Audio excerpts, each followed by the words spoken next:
All right, so today we are talking about Robert Kiyosaki, the Rich Dad Company, the good, the bad, and the ugly.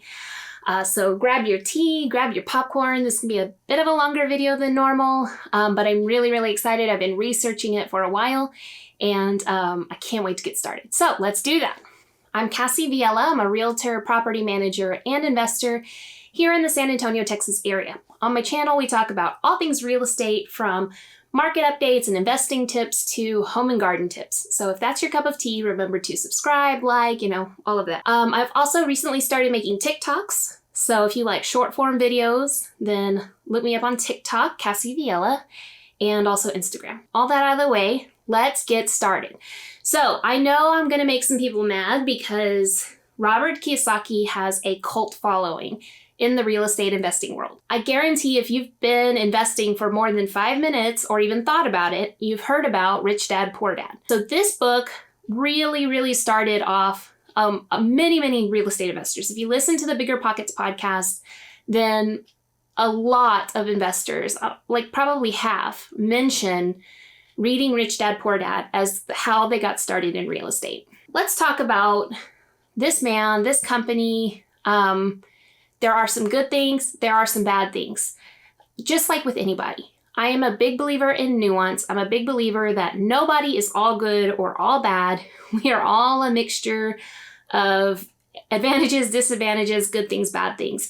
So I am trying to give a measured, balanced review of Robert Kiyosaki and of Rich Dad, Poor Dad, and the Rich Dad Company overall today. That's my goal.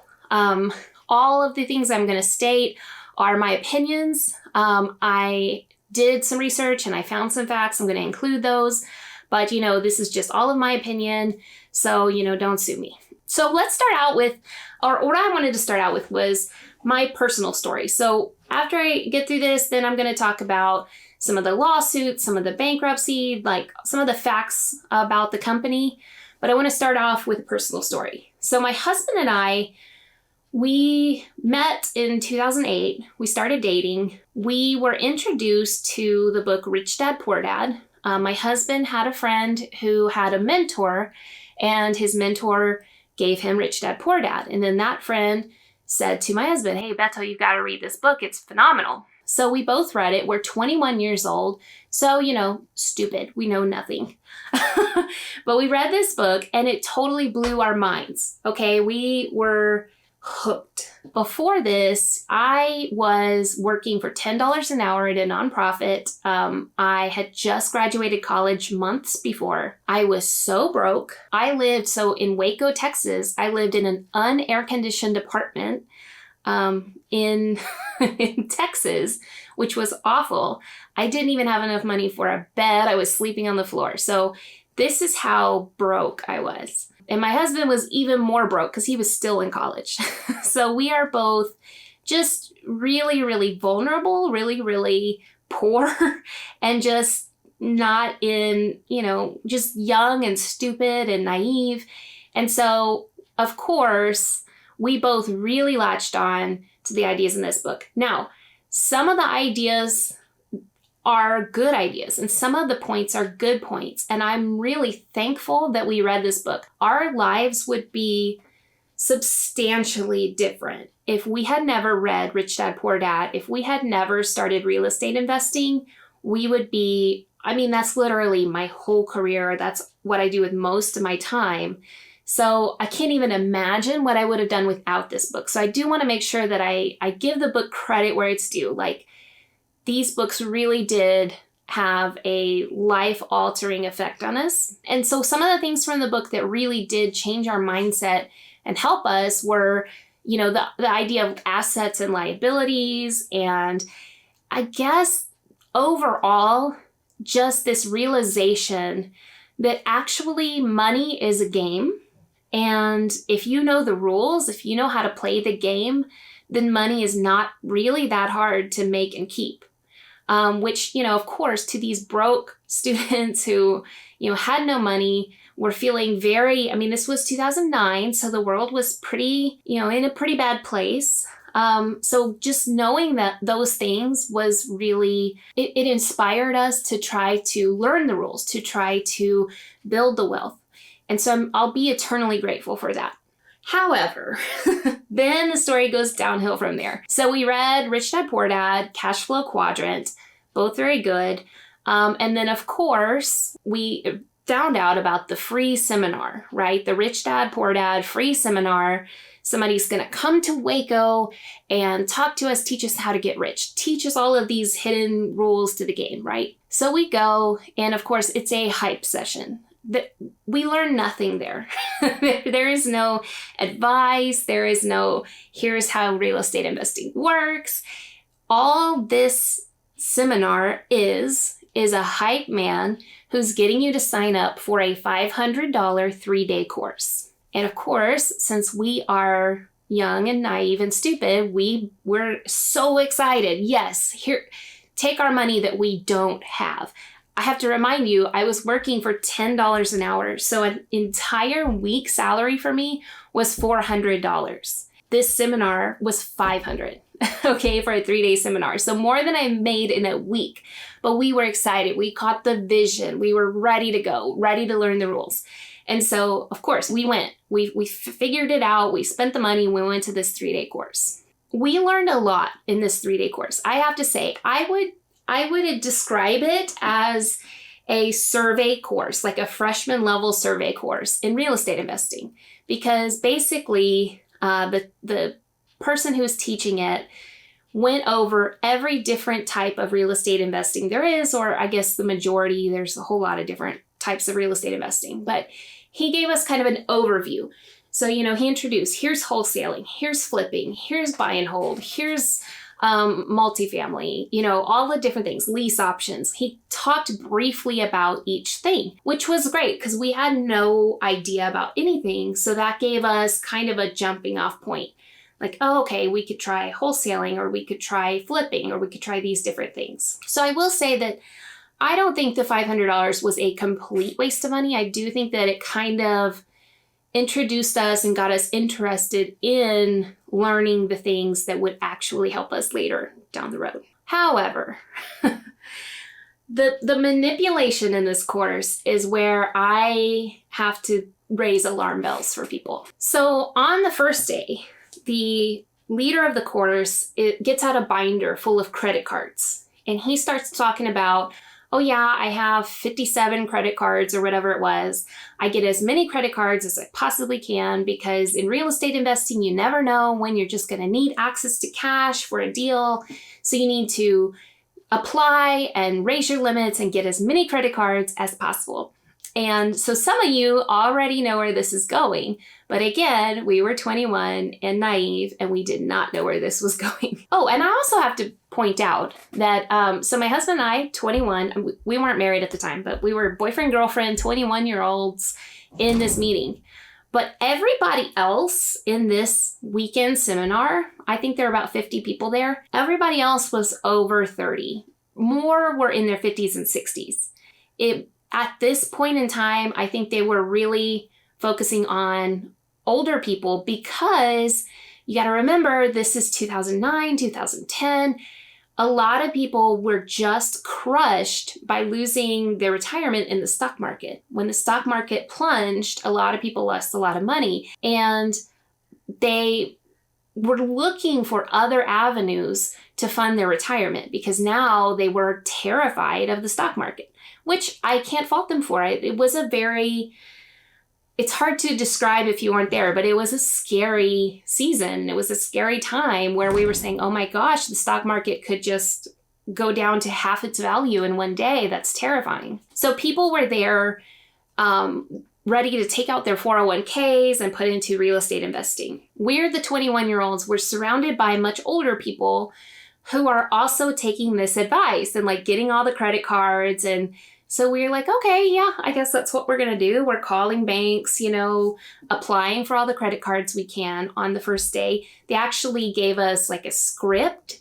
Here's what you say to get your balance raised. They gave us advice, like here's some different companies you can try, all kinds of stuff, right? There was a huge push in the first day to get all of your credit card limits raised. Then on the last day of the seminar, there was I don't even know how to describe it. It was so emotional, and it was such a high-powered sales pitch to buy even more courses, except that these courses were not $500.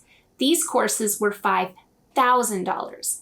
And they weren't trying to sell you one $5,000 course, because like I said, he had talked about wholesaling, flipping, yada, yada, yada, yada. He was trying to sell us a course on each one of those topics. And so altogether, it was about $50,000 worth of courses. And what they did was, so you were able to get your credit card limits raised a couple days ago.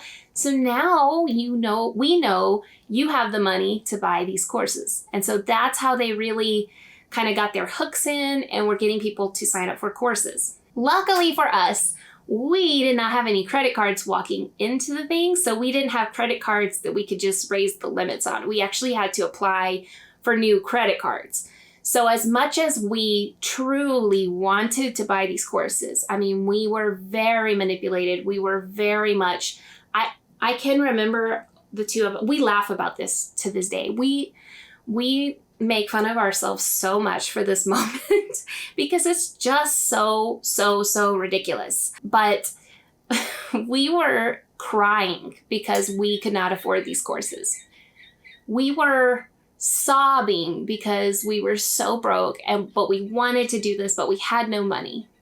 So that's how strong the emotional manipulation was. So luckily we walked away spending no money on the courses, the upsell courses. We go home, but we still have applied for all of these credit cards, keep in mind. A few weeks later, I get a call from Rich Dad Coaching, and they say, "Oh, so you opened these credit cards at the event, right?" Uh-huh. Okay, well, just so happens that we have a coaching program. We know you weren't able to buy the courses there, but that's okay. We have a coaching program, and we are going to pair you up with a mentor, and they're going to have one-on-one sessions with you, and they're going to help you buy your first deal and all of this stuff. And it just cost $10,000. And we bought it because at that point we had the credit cards. We had applied, we had gotten some, we were there. So we just bought this $10,000 coaching program. That got us about, I think, 10 or 12 weeks. I'm not sure how many weeks it was. This is more than a decade ago. But it got us 10 or 12 weeks of a phone call once per week with a guy. I don't even remember his name. I never saw him. I couldn't check that he was actually a real estate investor. Like, I didn't know if he was actually wealthy or he's just some guy talking to me. Nothing was proven. We got to talk with him for half an hour once a week for 10 weeks. And that's what we paid $10,000 for. Obviously, I think that that's kind of a scam. In my opinion, what we went through was some malicious upselling and sales tactics used on vulnerable people at a vulnerable time in history. Unfortunately, that is still going on, and we're going to talk later about the seminars and people's reviews and kind of the class action lawsuit and all of that stuff. We're going to talk about that later. But I just wanted to tell you, like, our story. Now, it has ended fine. Obviously, we're real estate investors today. I make my living in real estate. I would not change anything because getting scammed. So, I just have to point out, like I told you, I made $400 a month. That's about $20,000 a year. I'm sorry, $400 a week. It's about $20,000 a year. So I spent half of my yearly earnings on this course. So this was, a significant financial burden on me. But over the next few years, we paid it back. And then we learned how to be skeptical, how to not buy into the sales hype, when to kind of think twice about things. It was a very, very good learning opportunity. And so at this point in time, we just look back at it. We're like, yep, that was some stupid tax. We did a really stupid thing. Luckily, we learned from it. And luckily, we were able to turn it into a good thing. And I hope that other people are able to do that too. I think the main thing though is that the ideas in the book helped us shift our mindset, helped us make real estate something that was a goal, something that we wanted. So at the end of the day, even though I'm still a little bit bitter about this being scammed out of $10,000, in my opinion, I am glad for Rich Dad Poor Dad. I am glad we read the book. I am glad we went through all of it because I don't think we'd be where we are today without it. That's my personal story. I'm going to move on to the good of Robert Kiyosaki and Rich Dad. Millions of investors are inspired by these books. This is Cash Flow Quadrant. You can see the pages are like yellow. We've had it for a really long time. These books really, really influence so many investors. If you listen to Bigger Pockets, so many investors mention Cash Flow Quadrant or Rich Dad Poor Dad. And then they've also got a line of other books like the ABCs of Real Estate Investing and some tax strategy books.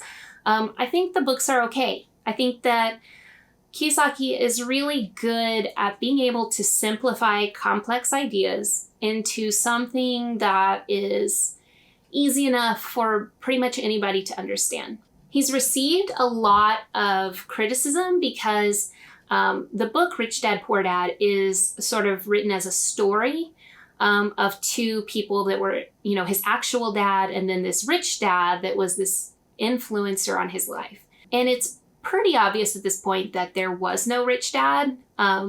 Nobody has been able to find one. And actually a couple times he has mentioned like, hey, why can't it be like Harry Potter? So pretty much admitting like, okay, this was a story made up. And that's fine. I think that I don't think that that's something to criticize him for. It would be nice if he was just upfront with that and said, this is just a story that I made up. This isn't real. But whatever. He used it to illustrate his point, and I think the point was well illustrated. I think it's changed a lot of lives. So I'm not gonna bash him for Rich Dad not actually being real. It's fine. It's fine because it helped people. It simplified the complex issues and it simplified the idea of assets, liabilities, education, things like that into something that made sense for pretty much anybody. So in my opinion, that's fine. So that's the good. I think that his books are good. I wish that he had written the books and then that's it. Just write the books and then go back to real estate investing. I think if all the other stuff weren't there, then we wouldn't have a video. The books are fine. Moving on to the bad. So that was the good. The bad, in my opinion, Kiyosaki has given and is still giving very questionable advice. So first of all, one of the things outside of real estate, one of the things that Kiyosaki promotes is multi-level marketing. And this is not a multi-level marketing video, so I am not going to go into the weeds on why multi-level marketing companies are a scam, but they are. There are lots of anti-MLM creators on YouTube. I think some of my favorite are CC Suarez and Savvy Lizer. And, you can look them up. They have deep dives on all the different MLMs. So go, if you don't believe me that they're a scam, go watch some of those videos. I'll link some below actually. But he was involved with Amway and wrote this book called The Business of the 21st Century. So people in Amway and other multi-level marketing companies would buy dozens of these books and then hand them out to people and say like, hey, read this book and it's about a new business model. MLMs are not a new business model, by the way, but they would say this 21st century business model. And, they use that to manipulate people into joining MLMs like M&Ms. No, not candy. MLMs like Amway. And so, just the fact like that you would put your name on something like promoting multi-level marketing seems really shady to me. Just because I have a particularly negative view of network marketing, multi-level marketing, social selling, whatever you want to call it. He also, for decades now, has promoted buying silver and gold, mostly silver. So he has, constantly is urging people, you need to buy silver, you need to buy silver, you need to buy silver. To me, the suspicious thing about this is that he also talks about how he owns some silver mines. So to me, it's kind of like, okay, so you own some silver mines and you have a cult following, and now you're going to have your cult following go out and buy silver. That's kind of suspicious to me. Are you recommending silver because you actually think it's a good idea, or because you have a silver mine and the more people buy silver and the higher the price of silver goes, the more money you're going to make? And so that to me is super suspicious. And then it's also just kind of stupid to recommend buying silver. And here's why. Silver peaked in 2010 and then has gone down since. It's very volatile, unpredictable. It is not an asset class that gives you an ROI unless you hold on to it and sell it at some point. So, like real estate, stocks have dividends, other forms of investments, you're making money over time to hold that. With silver, you're just holding on to it and hoping that it goes up in value. But historically speaking, it's not a great investment. So I'm going to give you some numbers.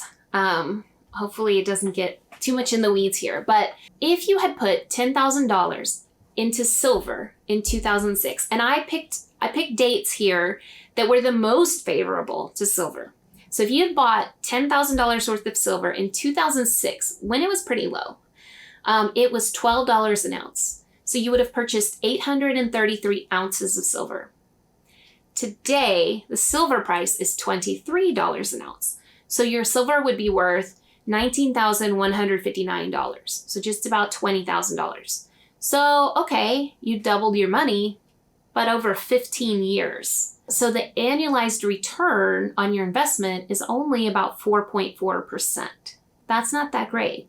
If you had invested the same $10,000 into the S&P 500, the dreaded stock market that Kiyosaki says is not a good investment, you should stay away and buy silver instead. If you put that same $10,000 to the stock market, even with the 2008 crash, so remember, starting in 2006, so even with this huge unprecedented crash, you'd have $47,888 today, which is an annualized return of 10.5%.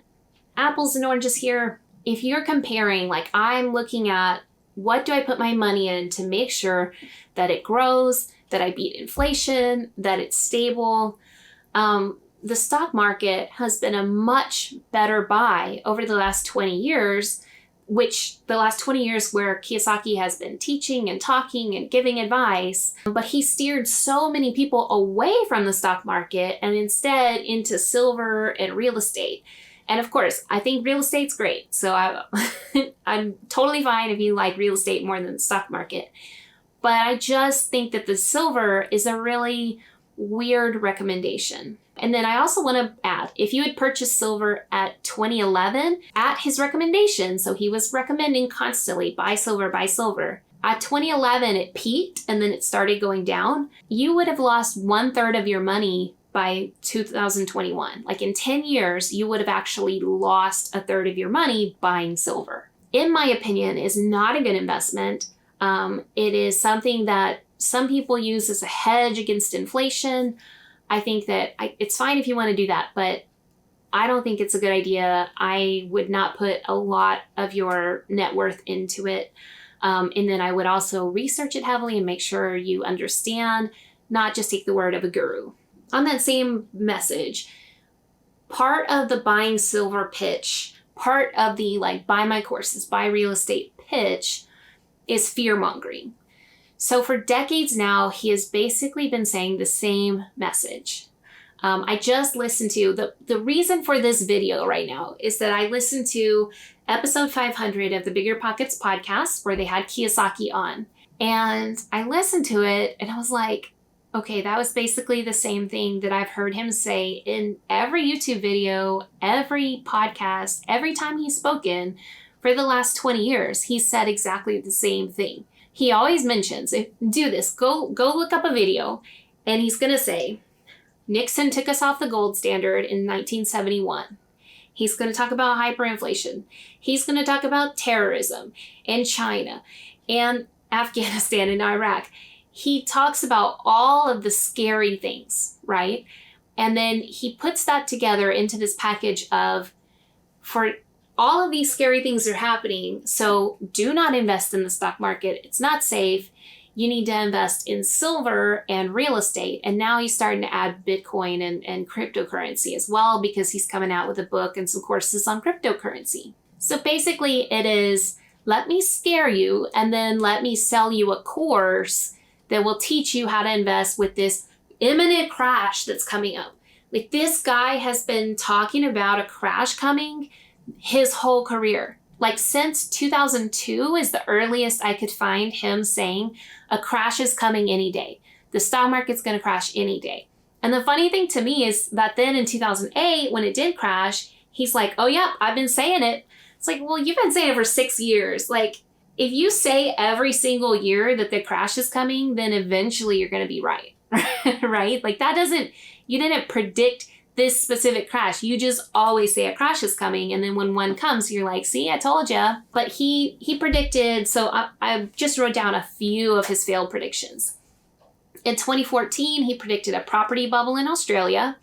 That was wrong. Prices continued to increase for 3 more years and then plateaued. No crash. In 2015 and 16, he was going really heavy on, we have the biggest market crash in history coming up. In 2016, the crash is happening. I read some stories about people who sold out in 2016, got rid of assets at his advice, thinking that a crash was coming. And then think about what's happened in the last 5 years since 2016. Think about what the market's done. Think about what real estate has done. So they've missed out on the biggest chance for growth because they're worried about this crash that never happened. In 2018, he talked about a stock market crash. Right now, in 2021, if you go to YouTube or you go anywhere and type in Robert Kiyosaki market crash, so many videos are coming up. He's all over the place right now predicting this market crash any day now. You know, it's just, to me, it's like, well, when are you discredited as somebody who we listen to for advice? When you are constantly missing these predictions. It's kind of like the people who are like predicting the end of the world. It's like, when do your followers like not believe you anymore? Like, when are they going to say like, okay, the world didn't end the last 3 times this guy predicted it, so maybe we need to find a new guy. So that's just my take. You know, I think that he keeps spewing this narrative of like doom and gloom and the crash, because he needs people to believe that the stock market isn't safe so that they will invest in silver and gold and buy his real estate courses and want to invest in real estate instead. All right, so that was the bad, the fear-mongering, things like that. Now we're moving on to the ugly. We already talked about the scam courses. I told you my experience, and that is the experience of hundreds, probably thousands of people over the last couple of decades. It's still happening. I found so many negative reviews and BBB complaints. I'm going to read a few of them. Okay, so 2013 says, my wife and I fell for this 6 years ago at the beginning of our marriage. We paid all that money and even got our credit card limit raised like they said to. We are still trying to pay off our debt. They promised so much, and the only thing we have to show for it is this game, Cash Flow 101. I feel sad just remembering how we were suckered in. 2020, I was scammed. I listened to an online sales pitch that promised several thousands of dollars of coaching materials for only $99. I went ahead and purchased the program, never suspecting that it was actually going to cost me 5 payments of $99. I called the Rich Dad coaching company, and the lady there informed me that the order form as well as the email stated clearly that it was 5 payments of $99. It was like getting a punch to the gut. I actually found a lot of people complaining about that they were selling this $500 course and saying like only $99, but in the small print, it was like per month for 5 months. 2021, someone says, I paid $25,000 plus for their education and mentorship package, which includes a mentor coming to spend 4 days one-on-one with me. They were supposed to come out April 2020, but COVID postponed that. Since then, there has been zero communication or transparency from Legacy. Legacy is the company like licensing the Rich Dad name.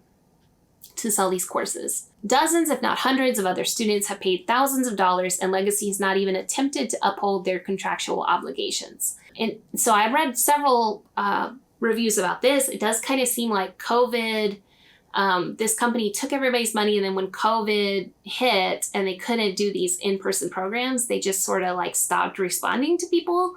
And a lot of people complaining about like, I spent like tens of thousands of dollars and I haven't actually gotten anything for it, and the company won't answer the phone now. So all of those reviews, I'll link it below, but the Better Business Bureau is where I found these reviews.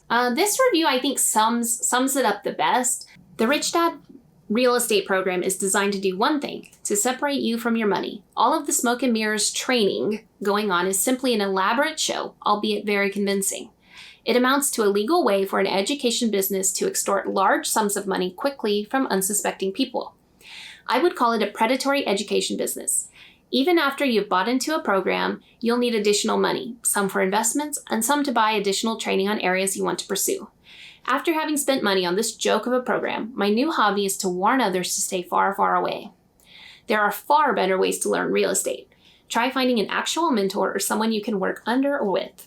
I thought that really just summed it up the best because, it was just kind of pointing out, like, the point of this is to sell you more programs. That's it.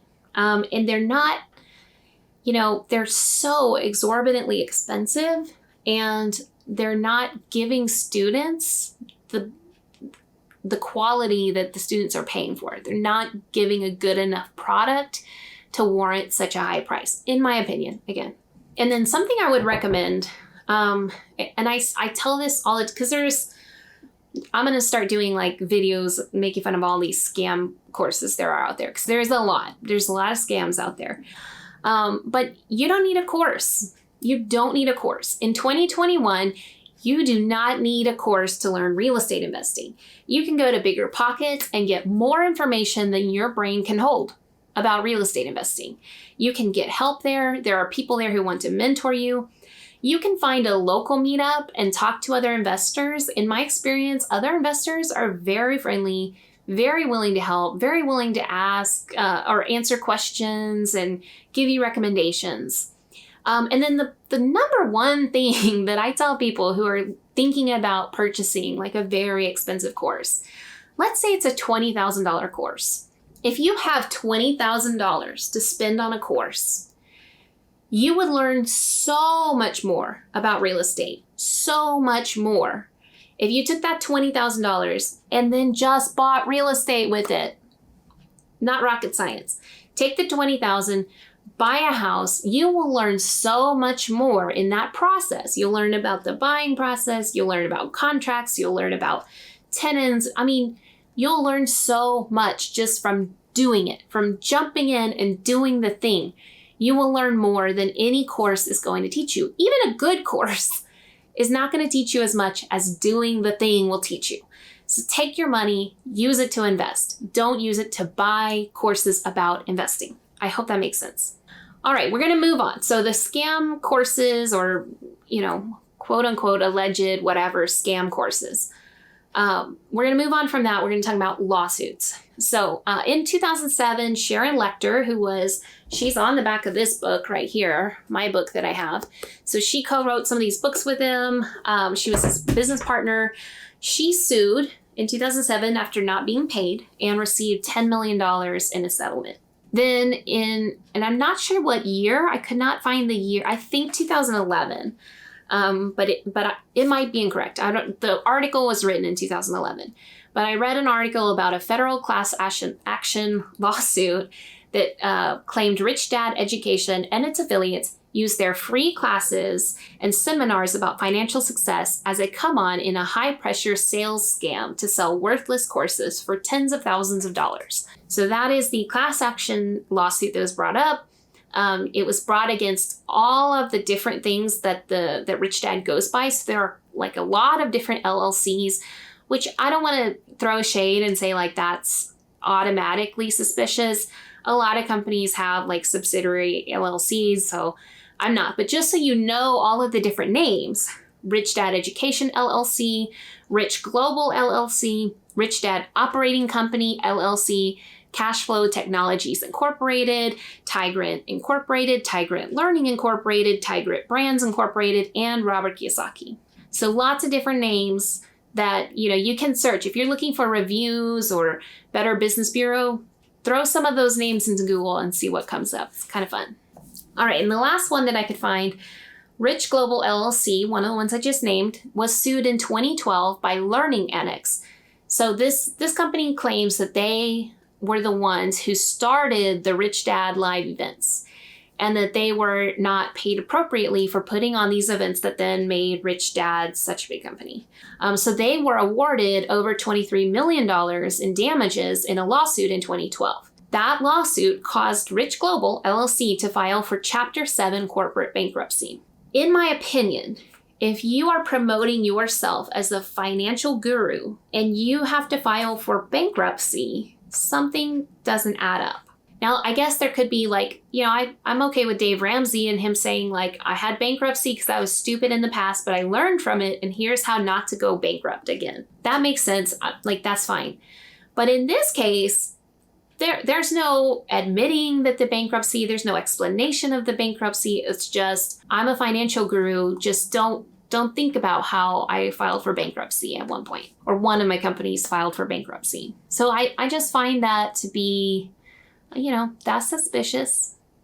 I don't know why you're telling people how to invest their money when you're filing for bankruptcy, is all I'm saying. So in summary, read the books.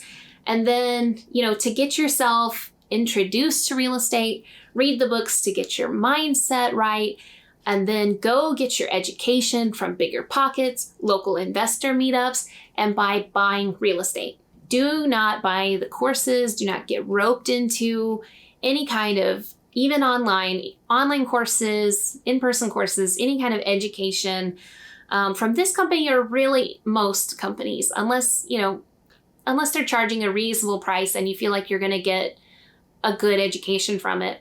Otherwise, if they're charging tens of thousands of dollars, it's likely not worth it. At this point, in my opinion, Kiyosaki is a broken record whose goal it is to continue selling books and courses. He's been saying the same spiel for decades now. To me, it's almost like he's kind of a boomer who's just kind of repeating the same narrative for decades and decades. And what's funny about that is when I was doing the research for this video, I found a clip, which if I'm legally allowed to play it, I'm going to play it here because it just made me laugh. The bottom line is, don't act on someone's hunch or someone's anecdotal story. Don't act on a made-up story that illustrates investment tips. Act on data. Make your decisions based on numbers. If somebody's telling you, this is how to invest or this is what you should do, they should be able to prove to you why. They should be able to show you, hey, here's what the data says. If you do this in 20 years, this happens. Have it backed up by facts and data and experience, and also just get your own real life experience. You'll be much better off than buying from any guru. Hope that helped. If that helped, comment below if you had an experience with Kiyosaki. Comment below if you hate me now because I made this video. That's fine. Come at me. Argue with what I said. Love it. Hopefully this was helpful, and I'll see you next time.